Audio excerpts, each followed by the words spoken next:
What is this? When I returned home after a month in the hospital, my house was shrouded in an unusual atmosphere. As soon as I opened the front door, I was hit by an unfamiliar stench. Filled with a sense of foreboding, I rushed to my mother-in-law's bedroom. Despite the ongoing heat wave, the air conditioner was off, turning the room into a sweltering inferno. My bedridden mother-in-law, who needed care, was lying in bed. Carol. No. What I saw was a horrifying scene beyond my imagination.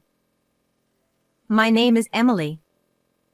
I used to work as an office worker and married Steve, my supervisor at the same food company.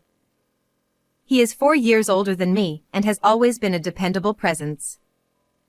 Even after moving in with his family, I continued working in a different department. From today, this person is my mother-in-law. I lost my mother in an accident when I was in elementary school. Therefore, I subconsciously saw a glimpse of my mother in my kind and warm mother-in-law, Carol, who welcomed me with open arms. Carol, please don't push yourself. I'll handle the cleaning. It's all right. You always cook delicious meals for me, so let me at least handle the washing up. My father-in-law had already passed away, and until Steve got married, he lived with his gentle and humble mother. Despite her chronic illness, Carol took care of all of Steve's needs. Naturally, I took on all household chores, considering Carol's condition. However, she still helped me, worrying about me as a new housewife. Your mother is so kind. I'm really grateful. Is she? All mothers are like that. Steve never showed any gratitude towards his mother. Instead, he believed that it was a parent's duty to take care of their child. When our marriage was decided, Steve had said, I want to leave this old house and say goodbye to my mom. I was surprised to discover this side of him back then. Shouldn't you be more considerate of your mother? Carol has a chronic illness. Having lost my mother early and unable to be filial, I had some reservations about my husband, who remained a mama's boy. So, I suggested we live together after marriage. Fortunately, my father was healthy, and I had siblings in my hometown. However, Steve was reluctant to the idea, as it didn't align with his ideals. But I persisted. We can't leave Carol alone. She could fall ill at any time. Then you take care of her.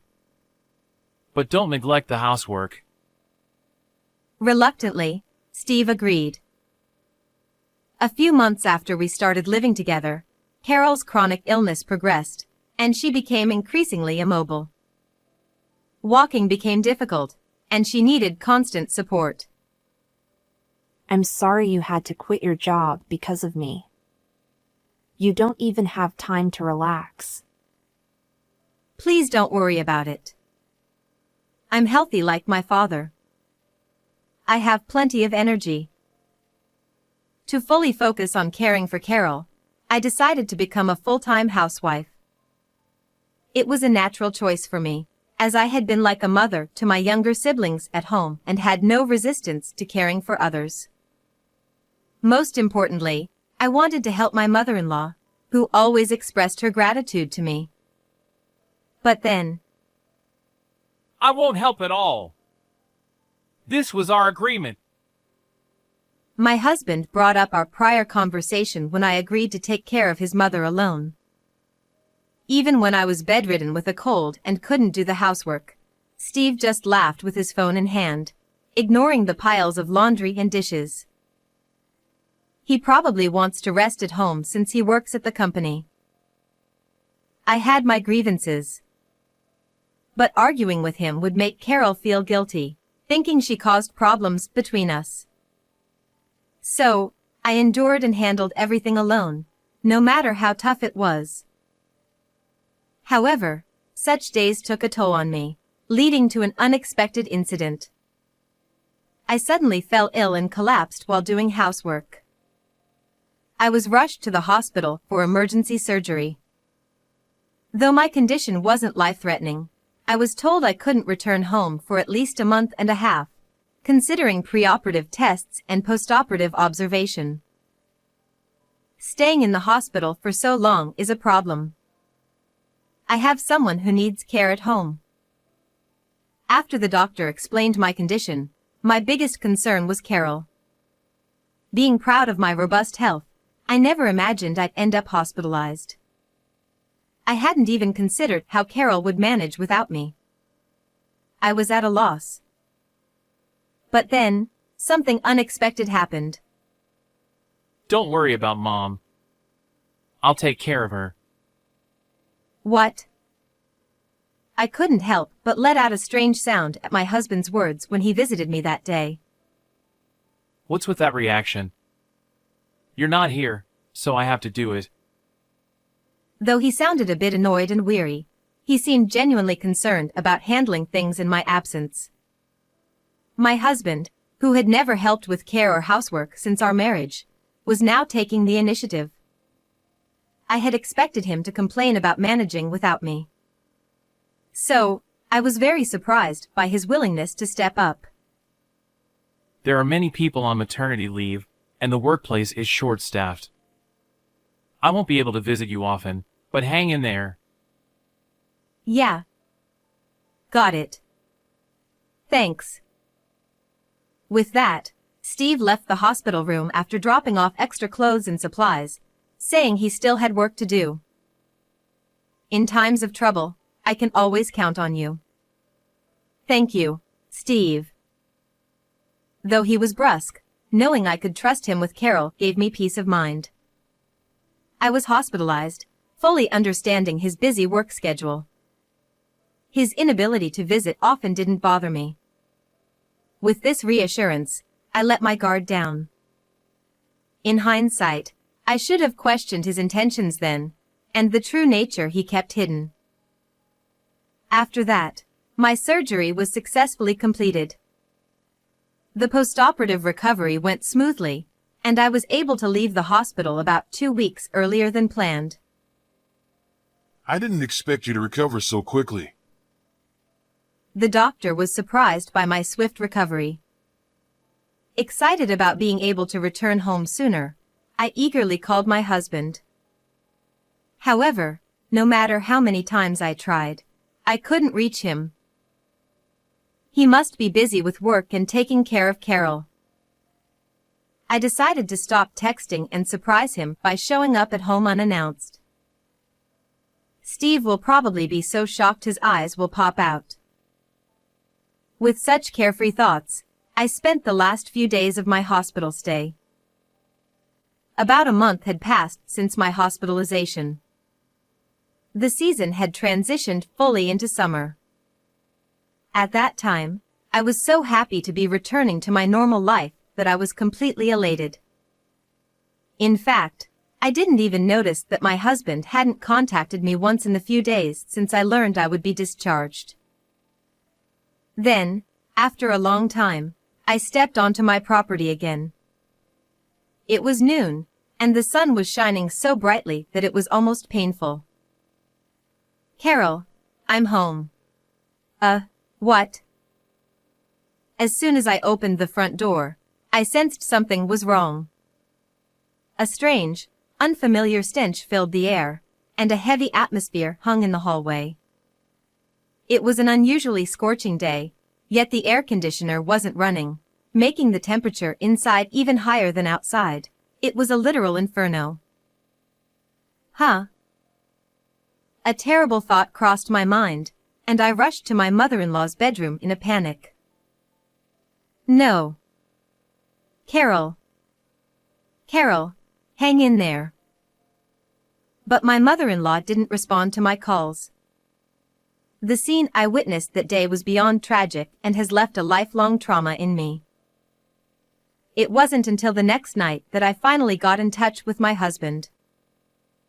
Steve, where are you and what are you doing? Things here are really Suddenly, an image of Carol's smiling face when she was well popped into my mind, and I found myself at a loss for words. But my husband still seemed unaware of the situation. Hey, Emily. I can't hear what you're saying at all. Steve, listen carefully. Actually, Carol. Huh, Mom? Oh, I'm on a trip with her right now. He sounded drunk, slurring his words on the other end of the line. Carol was at home.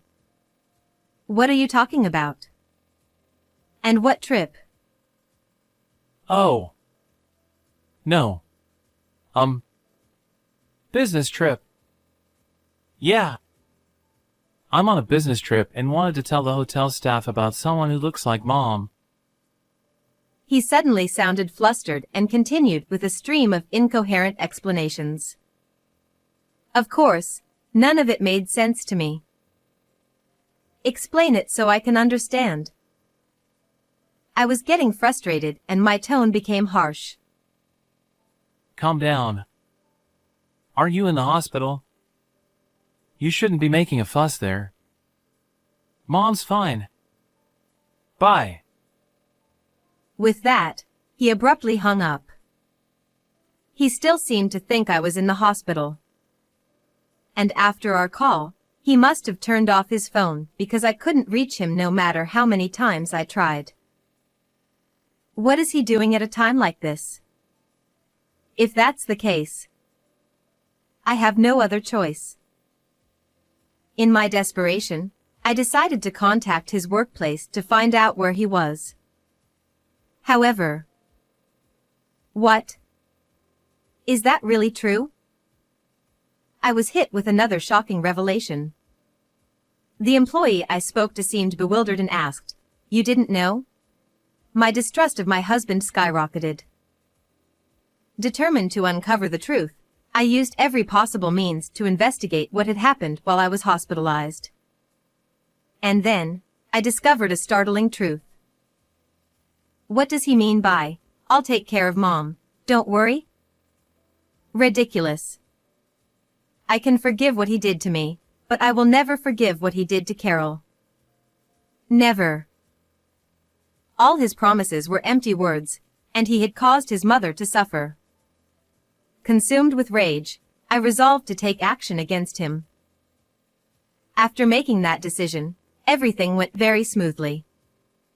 Just 5 days after I filed the complaint, the police apprehended my husband, who was enjoying his vacation, and took him into custody.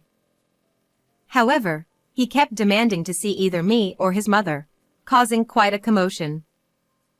The police eventually called me, saying, "He's being very loud, so please come down." All right, I'll be there right away. Gripping my bag tightly, I entered the police station. Hey! What's going on here? Why do I have to be arrested? The moment I entered the visitation room, my husband glared at me through the glass and shouted. His hair was disheveled, and his beard was unkempt. He looked quite distressed. "Calm down. We're being watched." Police officers were observing us throughout the visit. Prompted by my words, Steve took a deep breath and composed himself. This must be a mistake. Failure to fulfill the duty of protecting Mother? What is this about? It's exactly what it sounds like. With a sigh, I replied, and my husband, perhaps expecting me to agree with him, looked back at me in surprise. "By the way, you know about Carol now, don't you?" The scene I witnessed that day was of Carol in a state beyond recognition. The room temperature was nearly 98 degrees, the same as the outside. She was lying there in soiled clothes, completely still. The sight, the heat, and the smell etched into my mind, haunting me with nightmares for some time. Yeah, the police kept telling me about it non-stop. It's really depressing. How can you say such a thing? Come on, Don't get so worked up. She was alive, wasn't she? As he said, Carol barely survived. When she was found, she was severely weakened, her body emaciated like a skeleton, barely clinging to life. When the paramedics and doctors transported her, they sternly told me, if we had been a few minutes later, it would have been too late, and what was the caregiver doing? It was clear she was in a dire state. Carol suffered alone for a long time. That's not my problem. Besides, I had arranged for a helper. Only once a week, right? Carol needed assistance for everything, including going to the bathroom and changing clothes. And you call that fulfilling your responsibility? That's right. He responded firmly without hesitation. For a moment, I felt like I was talking to an alien. When you were taken by the police, didn't you realize you had done something wrong? No, not at all. By the way, who reported our family matters to the police? It wasn't you, was it, Emily? It was me. And Carol herself testified when I filed the complaint. After receiving treatment in the hospital, she recovered well and was able to speak 2 days later. You, leaving everything to the caregiver and not coming home even once. Carol shared that with me. It seems my husband only took care of his mother on the first day when he brought me my change of clothes. He told her he was going on a business trip and left the next day. As a result, she had to spend all her time alone except for the caregiver's visits. She managed to move around somehow, but eventually, she couldn't get out of bed at all. Even in that state, Carol was considerate of you, saying, "It's not his fault. He said he was on a business trip." Exactly. I was working. What? Are you saying I should skip work? Interesting. Taking paid leave to go to a resort inn with a young woman is considered a business trip at that company. I never knew that despite working there since I graduated. As I delivered this in one breath, my husband looked at me with surprise again. How did you? You thought I wouldn't know? You really underestimated me. It happened when I wanted to contact my husband and called his workplace. The employee who answered the phone told me, "Steve has taken a substantial leave for about a month." I was completely unaware of any paid leave, so I was shocked and, at the same time, deeply mistrustful of my husband for keeping such an important matter a secret from his family. So, I hired a detective to track Steve's whereabouts based on the information I received from his workplace and to investigate his actions since I was hospitalized.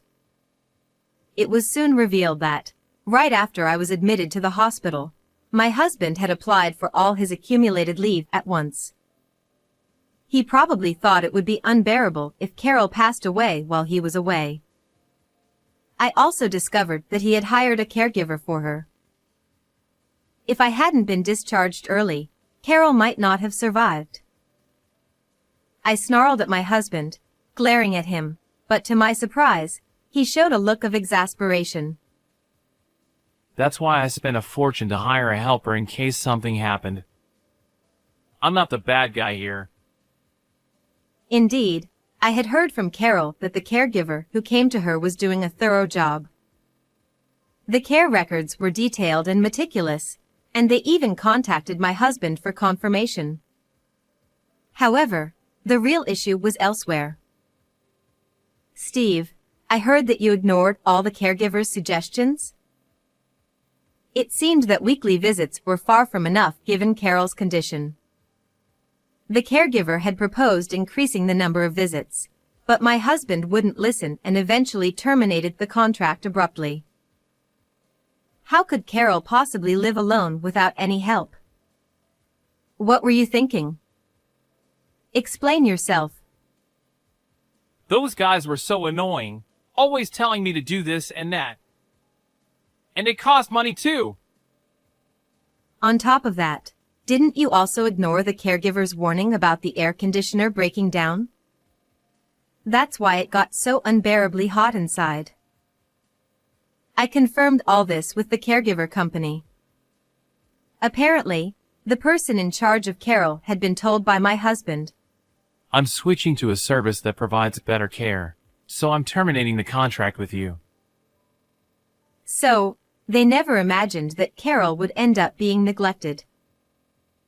Steve, you did tell me. Don't worry, I'll take care of everything, right? Why did you make such empty promises? It's no use blaming me for what's already happened. Damn, you're so annoying. He started muttering some excuses, but I found everything he said infuriating, as it was also self-serving. And about the affair, did you really think it wouldn't hurt me? But it couldn't be helped. After seeing you taking care of that old woman, I just couldn't see you as a woman anymore.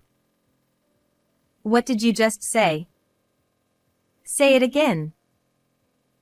I shouted angrily, causing the police officer standing behind my husband to tense up slightly. Sorry. I apologized for losing my temper and sat back down. I just wanted to have a little fun. I do feel bad about it. He muttered this without looking me in the eye, like a sulking child who had been scolded. He probably still thought he wasn't at fault deep down. But he likely realized that if he didn't say something like this, my anger wouldn't subside, and it would hurt his case with the police, so he tried to be clever. You just didn't want to deal with caregiving and didn't want to be responsible for your mother. Is that still how you feel? I don't know. His refusal to deny it made it clear that he was deliberately being vague to avoid conflict. At that moment, I finally gave up on him. I've come to understand what kind of person you are. I thought I could wait for you if you were truly remorseful and ready to atone for your sins, but that's impossible. Feeling foolish for having even a glimmer of hope, I pulled out the divorce papers from my bag. I'm divorcing you. And you'll pay for what you did to Carol. I'll be demanding alimony, so be prepared. No, wait! Please don't do this! Why are you saying this now, after everything that's happened? I couldn't understand why he was resisting when the situation was so clear-cut. I sighed deeply, utterly baffled. Steve begged. I just wanted to have a little fun. Emily, you're the only one I love. Please believe me. I can't stand the sight of you anymore. Don't you get it? If you leave, who's going to take care of my mother? After all is said and done, aren't you just going to abandon her too? Bringing up his mother at such a desperate moment, his rotten nature made me sick. Carol has decided to sell the house and move somewhere else. What? Where is she going? I don't know.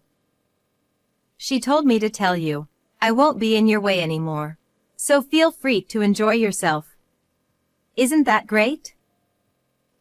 Having delivered the message Carol had asked me to convey, I began to gather my things. Thank you for your time. This meeting is over. Steve called out. Wait! There's a trial coming up. Can't you testify that I'm not to blame? Come on, I'm sorry. Do something, please. I have no intention of defending you, nor will I pay your bail. Reflect on your actions, I said firmly. My husband looked at me with an expression that was both tearful and angry. Steve snapped. Why are you doing this? You're such a cold-hearted woman. That's why I cheated on you. Say whatever you like. I never want to see your face again. As I finished, I think there were tears welling up in my eyes. Having lost a parent early in life, I had hoped that my husband and I could understand each other. So, being betrayed by him was truly painful. But that day, I was able to say everything I wanted to say. This is for the best, surely. I wiped my tears and suddenly felt like I had let go of everything. Then, without looking back at my husband, who was banging on the glass and shouting, I quickly left the room. Afterward, my husband was sentenced to 2 years in prison. While he was serving his sentence, we went through the divorce proceedings, and he was ordered to pay $30,000 in alimony as part of the divorce settlement. I heard that Steve has been constantly brooding in prison. On top of that, his bad attitude has apparently caught the attention of the guards, though I'm not sure how true that is. As for my former mother-in-law, Carol, she moved to a quiet rural town with fresh air. It seems that her health has greatly improved, likely due to all the healthy food she's been consuming. Even now, I keep in touch with Carol regularly. She's made close friends and is living a more vibrant life than before. I've obtained a qualification and started working for a caregiving company. From now on, I want to help as many people in need as possible. How did you like this story? Please don't forget to subscribe to the channel. I'll see you in the next video.